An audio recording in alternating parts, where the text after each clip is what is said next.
Un saludo, queridos hermanos. Qué bueno que se unen al estudio bíblico para las células. Estamos en esta ocasión en la lección número 4, cuyo título es De tal palo, tal astilla. Y déjeme hacer o leer esta parte introductoria de reflexión. Dice: nosotros usamos algunas expresiones interesantes para referirnos a la manera en que los hijos se parecen a sus padres. De tal palo, tal astilla. Ella es un calco de su mamá. Salió a su papá. ¿En qué formas, apariencia, carácter, dones, etcétera, se parece usted a su mamá o a su papá? Yo creo que el carácter emprendedor lo heredé de mi mamá. Mi mamá era una mujer emprendedora, una mujer muy creativa con respecto a encontrar oportunidades donde pudiese generar ingresos. Muy trabajadora, muy laboriosa. Y creo que de alguna manera algo heredé yo de ella en ese sentido del carácter. De mi papá creo que tengo en parte algo de la venia jocosa de mi papá. Mi papá le gustaba reír en algunas ocasiones porque tenía sus momentos de seriedad como sus momentos de alegría. Creo entonces que de alguna manera tengo esa herencia genética. Pero no solamente se trata de mí, seguramente usted en la célula estará haciendo otros comentarios acerca de sus padres y cómo usted se parece. Lo que debe de quedar claro es que los hijos nos parecemos a los padres. Juan les recuerda a sus lectores que cuando como cristianos exhibimos el carácter de Dios en nuestra conducta y vivimos vidas santas, el mundo reconocerá que somos sus hijos, Vamos a la lectura bíblica que nos servirá de base para sacar conclusiones espirituales que nos ayudarán a nuestra vida con el Señor. Primera carta a Juan, capítulo 2, versículo 28. Vamos de recorrido, pasamos al capítulo 3 y terminamos en el versículo 10. Dice: y ahora, queridos hijos, permanezcamos en Él para que, cuando se manifieste, podamos presentarnos ante Él confiadamente, seguros de no ser avergonzados en su venida. Si reconocen que Jesucristo es justo, reconozcan también que todo el que practica la justicia ha nacido de Él. Fíjense qué gran amor nos ha dado el Padre, que se nos llame hijos de Dios. Y lo somos. El mundo no nos conoce precisamente porque no lo conoció a Él. Queridos hermanos, ahora somos hijos de Dios, pero todavía no se ha manifestado lo que habremos de ser. Sabemos, sin embargo, que cuando Cristo venga seremos semejantes a Él, porque le veremos tal como Él es. Todo el que tiene esta esperanza en Cristo se purifica a sí mismo, así como Él es puro. Todo el que comete pecado quebranta la ley. De hecho, el pecado es transgresión de la ley. Pero ustedes saben que Jesucristo se manifestó para quitar nuestros pecados y Él no tiene pecado. Todo el que permanece en Él no practica el pecado. Todo el que practica el pecado no lo ha visto ni lo ha conocido. Queridos hijos, que nadie los engañe. El que practica la justicia es justo, así como Él es justo. El que practica el pecado es del diablo, porque el diablo ha estado pecando desde el principio. El Hijo de Dios fue enviado precisamente para destruir las obras del diablo. Ninguno que haya nacido de Dios practica el pecado, porque la semilla de Dios permanece en él. No puede practicar el pecado porque ha nacido de Dios. Así distinguimos entre los hijos de Dios y los hijos del diablo. El que no practica la justicia no es hijo de Dios, ni tampoco lo es el que no ama a su hermano. Vamos entonces a algunas preguntas de exploración. Y dice, ¿qué quiere decir Juan cuando nos exhorta a vivir en Cristo o permanecer en Él? Ahora que ya estamos en la fe de Jesús, necesitamos perseverar en la fe. Juan Calvino hablaba de la perseverancia de los santos, o sea, de mantenerse firmes en la fe. Dice que para que no seamos avergonzados en su manifestación. Mantengámonos en el régimen de la Biblia, en la normativa, que nuestro corazón esté firme con el Señor. Continúan las inquietudes, se dice, este pasaje indica que no todos son hijos de Dios. Tomemos como referencia Juan capítulo 1, versículo 12.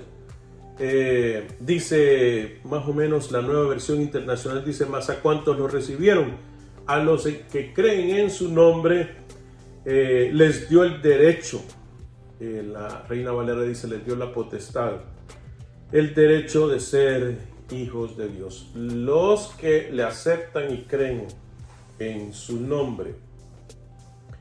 A la pregunta es, ¿cree usted que la mayoría de la gente está de acuerdo con esta idea?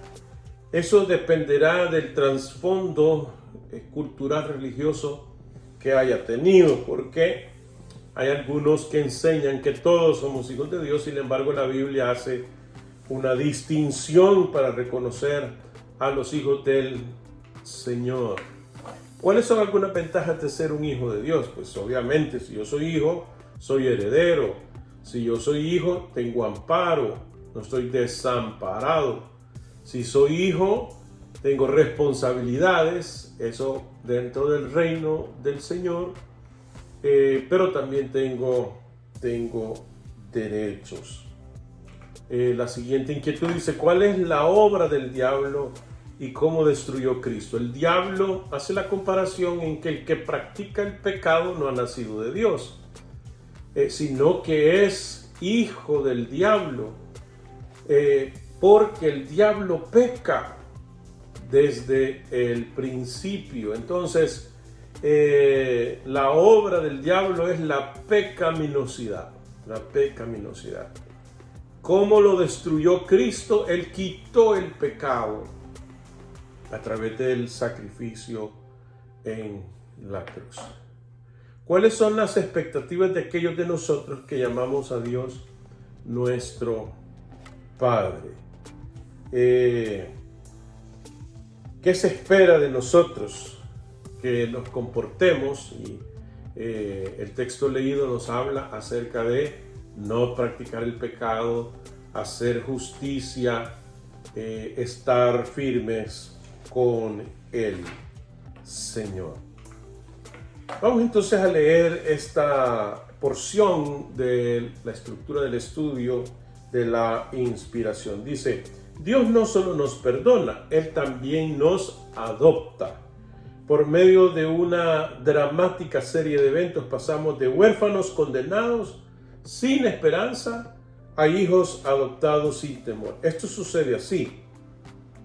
Usted va ante el trono de juicio de Dios lleno de rebeliones y errores. A causa de su justicia, Él no puede pasar por alto el pecado de usted. Pero debido a su amor, Él no puede pasarlo por alto a usted. De modo que en un acto que dejó atónito el cielo, Él se castigó a sí mismo en la cruz y por los pecados de usted. La justicia y el amor de Dios son igualmente honrados. Y usted, creación de Dios, está perdonado. Pero la historia no termina con el perdón de Dios. Dice Romanos 8:15, pues no recibisteis el espíritu de esclavitud para estar otra vez bajo temor, sino que recibisteis el espíritu de adopción como hijos, con el cual clamamos Abba Padre. el Espíritu mismo da testimonio y juntamente con nuestro espíritu de que somos hijos de Dios. Sería suficiente si Dios simplemente limpiara el nombre de usted, pero Él hace más. Él le da su nombre. Sería suficiente si Dios simplemente lo dejara libre, pero Él hace más. Él le lleva a casa. Él le lleva a casa, la gran casa de Dios. Los padres adoptivos entienden esto mejor que nadie. Yo desde luego no tengo intenciones de ofender a ningún padre biológico. Yo soy uno de ellos, dice el autor de este estudio. Nosotros los padres biológicos sabemos bien lo que es esperar con ansiedad tener un hijo. Pero en muchos casos nuestras cunas se llenaban fácilmente. Decidíamos tener un hijo y llegaba un hijo. De hecho, a veces el hijo llegaba sin haber tomado una decisión. Yo he escuchado acerca de embarazos no planificados, pero jamás he escuchado acerca de una adopción no planificada. Por eso los padres adoptivos entienden la pasión de Dios por adoptarnos. Ellos saben lo que significa sentir un espacio vacío por dentro. Saben lo que significa buscar incesantemente, proponerse cumplir una misión y asumir la responsabilidad por un hijo con un pasado turbio y un futuro dudoso. Si alguien entiende la fervorosa pasión de Dios por sus hijos, es alguien que ha rescatado a un huérfano de la desesperación, ya que eso es lo que Dios ha hecho por nosotros. Dios le ha adoptado, Dios le ha buscado, encontrado, firmado los papeles y llevado a casa. Vamos a las reacciones. A ver, la siguiente inquietud. ¿Cómo le afecta a usted el reflexionar sobre la realidad de la adopción divina? A mí me afecta positivamente porque antes estaba huérfano, estaba desamparado espiritualmente. Mi refugio, aprendido por mis padres, era buscar la religión, pero a través de la Biblia busco a Dios que me ha adoptado y eso me da seguridad. La realidad es que los cristianos pecan diariamente. ¿Cómo reconciliamos esto con las declaraciones que dicen que los hijos de Dios no practican el pecado? Esta es una señal muy certera, hermanos, que el proceso de santificación está avanzando en nuestras vidas. La gran diferencia entre ser humano y defectuoso y pecar es muy diferente a ser un ser humano cínico, practicante del pecado. Cuando yo me hago profesional pecando, por poner uno de los pecados, la mentira, ya me volví profesional mintiendo. Ya es una capacidad estudiada, desarrollada por mi tendencia al pecado. Otra cosa es mentir porque soy un ser humano, pero no es algo usual o no debería de ser algo usual, sino algo extraordinario, y lo vemos en la Biblia, como Abraham mintió acerca de su mujer. Será estudio de otro día. Entonces, una cosa es ser humano, es lo limitado y los deseos, las infidelidades que hay en nosotros como seres humanos, los errores, los yerros. Y otra cosa es que de manera deliberada e intencional yo practique el pecado. Asumiendo que usted ha puesto su fe en Cristo, ¿cuáles son algunas de las formas, pequeñas o grandes, en que usted ha empezado a parecerse a su Padre Celestial. Bueno, cuando uno deposita la fe en Jesús, definitivamente que lo veíamos en otro de los estudios, nace naturalmente, orgánicamente el fruto del Espíritu. Ya tenemos el Espíritu de Dios y empieza a manifestarse. En algunos muy incipientemente, pero ya les incomoda ser diferente, porque va en contra de naturaleza. Por eso dice el texto leído hoy, que el que es nacido de Dios no peca, o sea, no practica el pecado. Pero el que practica el pecado es hijo del diablo, porque el diablo peca desde sus inicios. Entonces, hay correlación y congruencia entre un estilo de vida y el otro.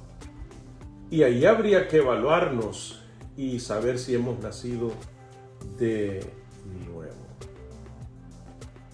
Yo diría que no hay que hacer un esfuerzo, ¿cómo yo empiezo a parecerme a mi padre? Yo, por ejemplo, yo no me esfuerzo en parecerme a mi papá física, ni tampoco como carácter, es natural.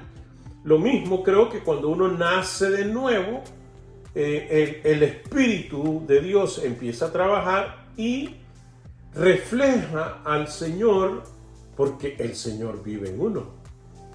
No digo que no haya resistencia de parte de la carne, no digo que no haya tentación de parte del mundo, no digo que Satanás no haga su trabajo, porque él peca desde el inicio, dice Juan.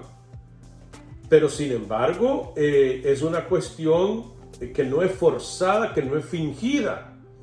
Cuando uno es cristiano, no finge ser cristiano. Uno es cristiano porque Cristo habita en uno. Si Cristo regresa hoy, ¿estaría usted más entusiasmado o más avergonzado? ¿Por qué? Pues ciertamente yo diría que entusiasmado. Es como que si me preguntaran, ¿y si regresara su papá o su mamá del cielo, me sentiría avergonzado o entusiasmado? Yo me sentiría entusiasmado.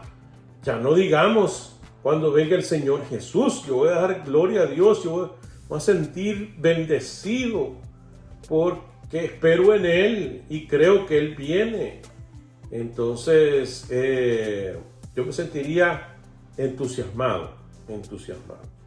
Con esto no quiero dar a entender de que yo soy una persona perfecta, que no cometo errores. No estoy diciendo eso. Estoy diciendo que ante su venida yo me sentiría entusiasmado. Ponga en sus propias palabras lo que significa que nosotros tengamos la simiente de Dios o que hemos nacido de Dios. El Señor Jesús le explicaba a Nicodemo en el capítulo 3 del Evangelio de Juan acerca del nuevo nacimiento, acerca de que Jesús vive en nosotros, está en nosotros, y el Espíritu de Dios, que es el mismo Jesús, el mismo Padre, es el Dios Trino, se revela en nuestras vidas y comenzamos a ser diferentes. ¿Qué acciones específicas hará el día de hoy para que por la gracia y ayuda del Espíritu usted se parezca más a su Padre Celestial? Lo dije hace un momento. Yo no creo en un esfuerzo humano para parecerse a Dios. Yo creo en una disposición humana para permitir que el Cristo que vive en nosotros, que el Espíritu de Dios que está en nosotros, haga su obra de transformación en cada uno de nosotros. En otras palabras, entonces, yo levanto mis manos, me rindo delante del Señor y le digo: Señor, haz tu voluntad en mi vida. Vamos entonces a lecciones de la vida. Dice, alguien observó que muchas veces los cristianos no tenemos como meta no pecar. Tenemos como meta no pecar demasiado. Tal manera de pensar se aleja completamente de la verdad acerca de la santidad. ¿Quién bebería intencionalmente un vaso de agua sabiendo que contiene solo unas cuantas gotas de químicos tóxicos. Nadie. Toleramos pecados pequeños. Como los hijos de un Dios santo, hemos sido llamados a reflejar su carácter y representarlo ante el mundo. Es un desafío serio, una responsabilidad preocupante, pero no es imposible. Dios nos ha dado su verdad, su espíritu y su gente. Esto es la iglesia, para que podamos vivir como Él quiere. Sugerencia para el tiempo de devoción o cerrando en oración. Padre, tú me amaste tanto que me buscaste, me perdonaste, me adoptaste. Yo realmente soy tu hijo. Alabado sea tu nombre. Gracias por tu gracia. Continúa hoy en mí para terminar la buena obra que empezaste. Amén, hermanos. Yo también me uno a la gratitud y al deseo de que el Señor siga trabajando en mi vida, que yo esté dispuesto a permitir el trabajo del Espíritu Santo y que dé testimonio de que Cristo vive en mí. Espero que la discusión en la célula sea abundante y que de todas las opiniones saquen las mejores conclusiones que tengan como base la Escritura, la Biblia. Muchas gracias, hermanos. Será hasta una próxima ocasión.